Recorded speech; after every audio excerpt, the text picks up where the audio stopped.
नमस्कार, मी श्रद्धा शिर्के. बुलेटिनमध्ये तुम्हा सगळ्यांचं पुन्हा एकदा स्वागत. तुम्ही पाहताय पुढारी न्यूज आणि घेऊयात काही महत्त्वाच्या वेगवान बातम्यांचा आढावा M800 मधून. भारत आणि न्यूझीलंड यांच्यात मुंबईच्या वानखेडे स्टेडियमवर सेमीफायनल सामना खेळला जातोय आणि यामध्ये विराट कोहलीनं शतकाचं अर्धशतक पूर्ण करत सचिन तेंडुलकरचा विक्रम मोडलाय. मुंबईच्या वानखेडे स्टेडियमवर भारत आणि न्यूझीलंड संघादरम्यान विश्वचषकातील सेमीफायनल मॅच सुरू आहे आणि भारतानं प्रथम फलंदाजी करत न्यूझीलंड पुढे 398 धावांचं आव्हान दिलंय. मुंबईमधील वानखेडे स्टेडियमवर सुरू असलेल्या न्यूझीलंड विरुद्ध सामन्यात विराट कोहलीनं दमदार शतक केलंय. पुण्याच्या दौंड तालुक्यातील पारगावामध्ये कोहलीच्या चाहत्यांनी फटाके फोडत आनंदोत्सव साजरा केलाय. मनोज जरांगे पाटलांच्या तिसऱ्या टप्प्यातील दौऱ्याला आजपासून सुरुवात झालेली आहे. मात्र यामध्ये दुसऱ्या दौऱ्याची पुनरावृत्ती पाहायला मिळते. जरांगेंचं ठिकठिकाणी स्वागत केलं जात असल्याची त्यांनी सकाळची जाहीर सभा अद्यापही झाली नसल्याची माहिती आहे. बीडच्या पाली गावात मनोज जरांगे यांचं जंगी स्वागत करण्यात आलंय. JCB मधून फुलांचा वर्षाव करून जरांगेंचं स्वागत करण्यात आलंय. महाराष्ट्रामध्ये लाखो नोंदी सापडलेल्या आहेत आणि यामध्ये मराठ्यांच्या 100% आरक्षण मिळणार असल्याचं वक्तव्य मनोज जरांगे पाटील यांनी केलंय. मनोज जरांगे यांची धाराशिवमध्ये जाहीर सभा होणार आहे आणि या सभेची जय्यत तयारी सुरू आहे. तसेच जरांगेंच्या स्वागतासाठी 100 JCB तयार ठेवण्यात आल्या. मराठा आरक्षण आणि मनोज जरांगे यांना पाठिंबा देण्यासाठी हिंगोलीतील गुंडा गावामध्ये 21 दिवसांपासून साखळी उपोषण सुरू आहे. दररोज एक गाव या साखळी उपोषणात सहभागी होत आहे. मनोज जरांगे पाटील यांची उद्या दौंड तालुक्यातील वरवंटमध्ये जाहीर सभा होणार आहे आणि या सभेची जोरदार तयारी सुरू असून ठिकठिकाणी जरांगेंच्या स्वागताचे बॅनर्स सुद्धा लावण्यात आले. उद्यापासून पुन्हा चौंडी इथं यशवंत सेनेच्या वतीनं धनगर समाजाला आरक्षण मिळावं या मागणीसाठी आमरण उपोषण करण्यात येणार असल्याची माहिती यशवंत सेनेचे अध्यक्ष बाळासाहेब डौलतडे यांनी दिली आहे. जालन्याच्या अंबडमध्ये 17 नोव्हेंबरला होणाऱ्या एल्गार सभेची जय्यत तयारी सुरू आहे. ओबीसी भटकेमुक्त आरक्षण बचाव एल्गार सभेचं आयोजन करण्यात आलेलं आहे आणि या सभेची तयारी आता अंतिम टप्प्यात आली आहे. शिवसेनेचे नेते आदित्य ठाकरे हे येत्या 23 आणि 24 नोव्हेंबरला कोकण दौऱ्यावर असतील आणि ठाकरेंच्या सिंधुदुर्ग आणि रत्नागिरी जिल्ह्यात कार्यकर्त्यांसोबत बैठका सुद्धा होणार आहेत. ते कोकणामधील विधानसभा निवडणुकांचा आढावा घेतील. मनसे अध्यक्ष राज ठाकरे उद्या ठाणे दौऱ्यावर असणार आहेत. यावेळी ठाण्यातील नौपाडा येथील मनसेच्या मध्यवर्ती कार्यालयात कार्यकर्त्यांसह पदाधिकाऱ्यांची भेट सुद्धा घेतील. ठाकरेंच्या शिवसेनेचे उपनेते अद्वै हिरेंना पोलिसांनी भोपाळमधून अटक केलेली आहे. बँकेकडून घेतलेलं कर्ज न फेडल्यामुळे त्यांच्यावर गुन्हा दाखल करण्यात आला होता आणि हायकोर्टानं जामीन नाकारल्यानं त्यांना आता ताब्यात घेण्यात आलंय. मुंबईच्या मुलुंडमध्ये संजय राऊतांच्या विरोधात शिंदेंच्या शिवसेनेनं अर्धनग्न आंदोलन केलंय. यावेळी संजय राऊतांचे फोटो फाडत त्यांच्या विरोधात जोरदार घोषणाबाजी सुद्धा करण्यात आली. धुळे जिल्ह्यात मराठा आरक्षणासाठी कुणबी नोंदीची तपासणी करण्यात येते आणि आतापर्यंत 76,884 कुणबी नोंदी आढळून आलेल्या आहेत. यासाठी 20,92,350 कागदपत्रांची तपासणी करण्यात आली आहे. पवार कुटुंबाची भाऊबीज आज अजित पवारांच्या बारामतीतील घरी साजरी करण्यात आली आणि या कार्यक्रमाला सुप्रिया सुळेंसह शरद पवार सुद्धा उपस्थित होते. अमरावतीच्या खासदार नवनीत राणांनी सुद्धा सुरक्षा जवानांसोबत भाऊबीज साजरी केलेली आहे. हे सुरक्षा रक्षक भावापेक्षा कमी नसल्याचं, त्यांच्यासोबत भाऊबीज साजरी केल्याचं राणांनी म्हटलंय. भाजपचे आमदार प्रवीण दरेकरांनी आपल्या राहत्या घरी बहिणींसोबत भाऊबीज साजरी केलेली आहे. यावेळी त्यांनी बहिणींच्या हातून ओवाळून भाऊबीजेच्या शुभेच्छा दिल्या. कामगार मंत्री तथा सांगलीचे पालकमंत्री सुरेश खाडेंनी आपल्या घरी आईसोबत भाऊबीज साजरी केली आहे. भाऊबीजेला आई उपस्थित असल्यानं ही दिवाळी सर्वात श्रीमंत असल्याची भावना खाडेंनी व्यक्त केली आहे.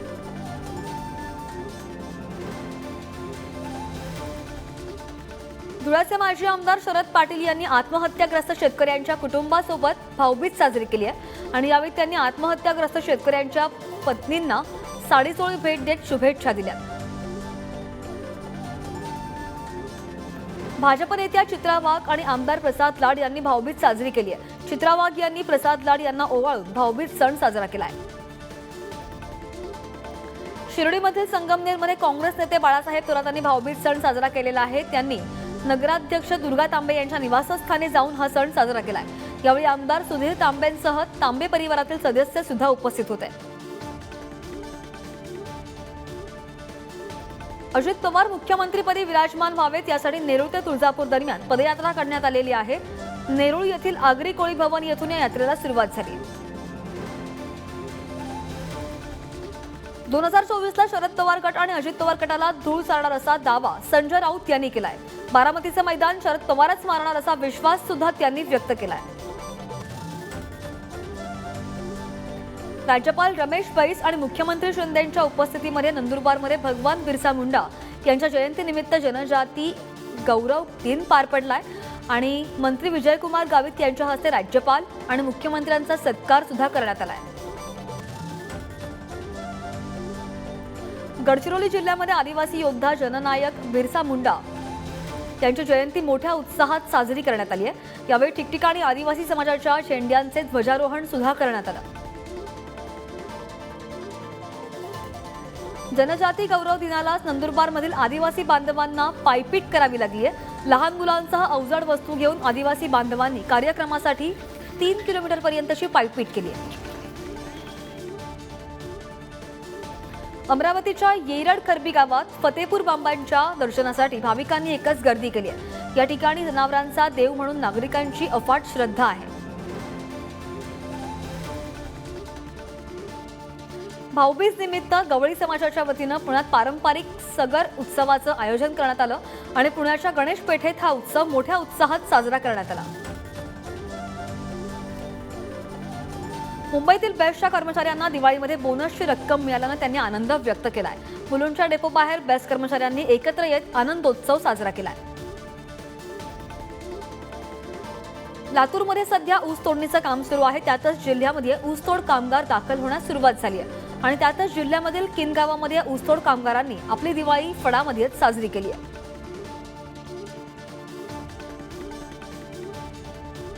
बीडच्या माजल गावामध्ये तालुक्यातील नाकलगाव येथे दिवाळीनिमित्त गुणवंत विद्यार्थ्यांचा सत्कार करण्यात आला आणि या कार्यक्रमाला व्याख्याते अविनाश भरतींची उपस्थिती होती.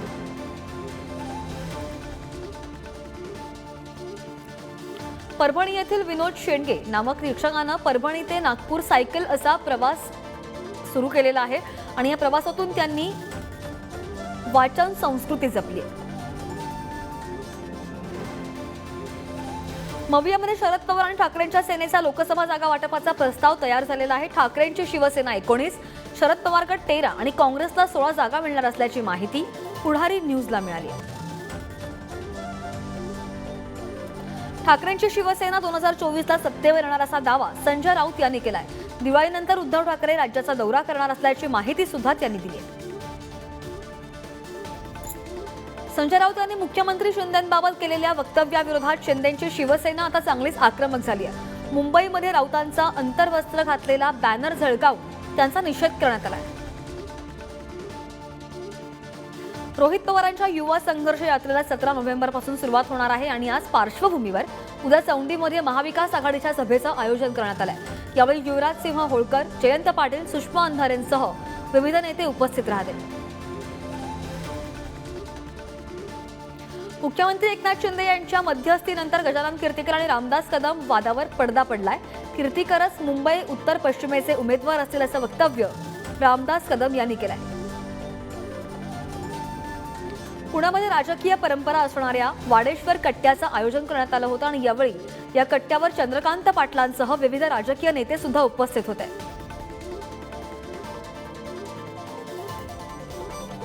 महाराष्ट्र केसरी सिकंदर शेख यानं बारामतीमध्ये शरद पवार आणि सुप्रिया सुळे यांची भेट घेतली आहे. पवारांनी त्याला पुढील वाटचालीत शुभेच्छा देत राष्ट्रीय स्तरावर खेळण्याचा सल्ला सुद्धा दिलाय. सिंधुदुर्गच्या सावंतवाडीमध्ये मंत्री दीपक केसरकरांविरोधात बॅनरबाजी करण्यात आलेली आहे. 4 वेळा 4 पक्ष बदलून सुद्धा चांगली आरोग्य सेवा न दिल्याचा आरोप पोस्टरमधून करण्यात आलाय. केसरकरांच्या मतदारसंघात बॅनर लावल्यानं चर्चांना उधाण आलंय. शेतकरी नेते राजू शेट्टींनी कारखानदारांना दिलेला अल्टिमेटम आज संपलेला आहे आणि त्याच पार्श्वभूमीवर आज संध्याकाळी शेतकरी मेळाव्याचं आयोजन करण्यात आलंय। मेळाव्यामध्ये आंदोलनाची पुढची दिशा स्पष्ट होईल ठरवण्यात येईल। सांगलीमध्ये ऊस दराबाबतची बैठक निष्फळ ठरलेली आहे। जिल्हाधिकारी आणि स्वाभिमानी शेतकरी संघटनेच्या बैठकीत कोणताही ठोस तोडगा न निघाल्यानं स्वाभिमानी शेतकरी संघटनेचं आंदोलन चिघळण्याची शक्यता आहे। कोल्हापूरमध्ये स्वाभिमानी शेतकरी संघटनेचे जिल्हाध्यक्ष 5 ते 6 जणांना पोलिसांनी ताब्यात घेतलाय। जिल्ह्यामध्ये सुरू असलेल्या ऊस आंदोलनाच्या पार्श्वभूमीवर पोलिसांनी ही कारवाई केली आहे।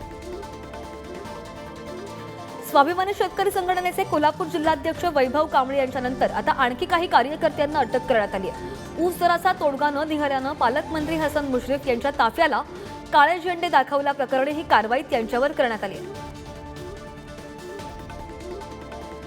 पंतप्रधान नरेंद्र मोदी यांनी पीएम किसान योजनेचा 15वा हप्ता जारी शेतकऱ्यांच्या खात्यात जमा केलेला आहे आणि देशभरातील 8 कोटींहून अधिक शेतकऱ्यांना लाभ देण्यासाठी 18,000 कोटी रुपयांचा निधी शेतकऱ्यांच्या खात्यात जमा केला आहे। बारामतीमध्ये शेतकरी संजय जगताप यांनी एकरी 137.60 टन ऊस उत्पादन केलाय। त्यांच्या शेतीची शरद पवार यांनी आज पाहणी केली।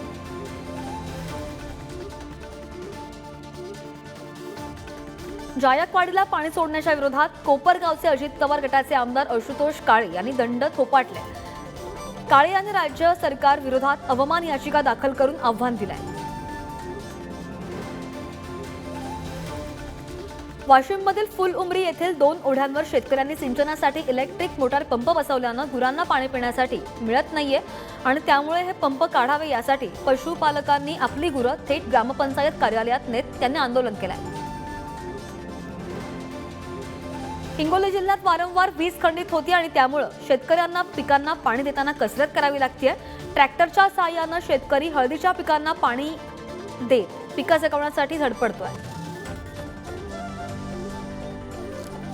जमिनीचा पोत खराब होत असल्यानं दौंड तालुक्यातील शेतकरी हिरवळीची खतं देणाऱ्या वनस्पतींची शेतात लागवड करतायत आणि या वनस्पती फुलोऱ्यात आल्यावर नांगरट करून ताक जमिनीचा पोत सुधारण्यासाठी शेतकरी प्रयत्न करतायत।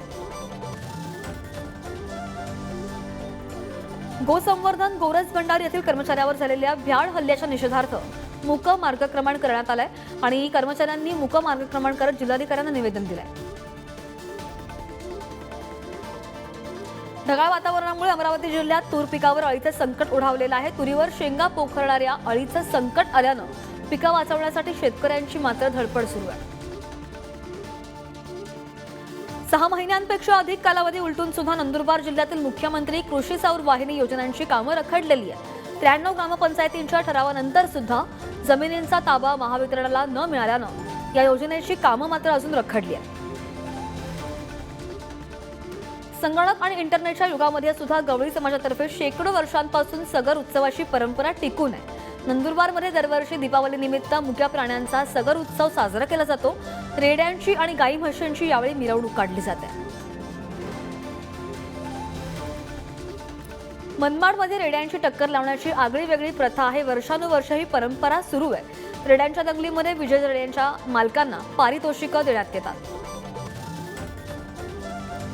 धुळे जिल्ह्यात सरासरीपेक्षा कमी पाऊस झालाय आणि त्यामुळे पाणीसाठ्यामध्ये घट झालेली आहे। यावेळी जिल्ह्यात पाणी टंचाईची समस्या निर्माण झाली आहे आणि यासाठी जिल्हा प्रशासनाकडून 302 गावांसाठी पाणी टंचाईचा आराखडा तयार करण्यात आला। प्रवाशांच्या सुविधेसाठी पुणे भुसावळ एक्सप्रेस अमरावतीपर्यंत सुरू करण्यात आलेली आहे। ही एक्सप्रेस आता अमरावतीवरून पुण्याला निघणार आहे। खासदार नवनीत राणा यांनी या एक्सप्रेसला हिरवा झेंडा दाखवला आहे।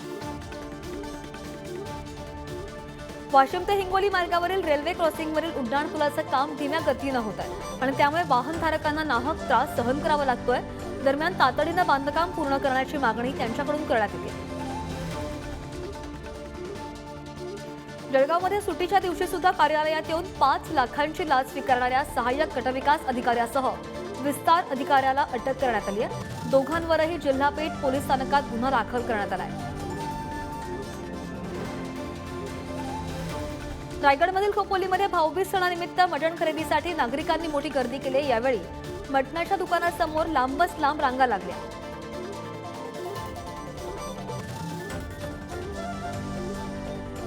कोल्हापूरमध्ये मटण खरेदीसाठी नागरिकांची झुंबड उडाली आहे. भाऊबीज निमित्त मटण खरेदीसाठी कोल्हापूरकरांनी मटणाच्या दुकानांमध्ये गर्दी केली आहे.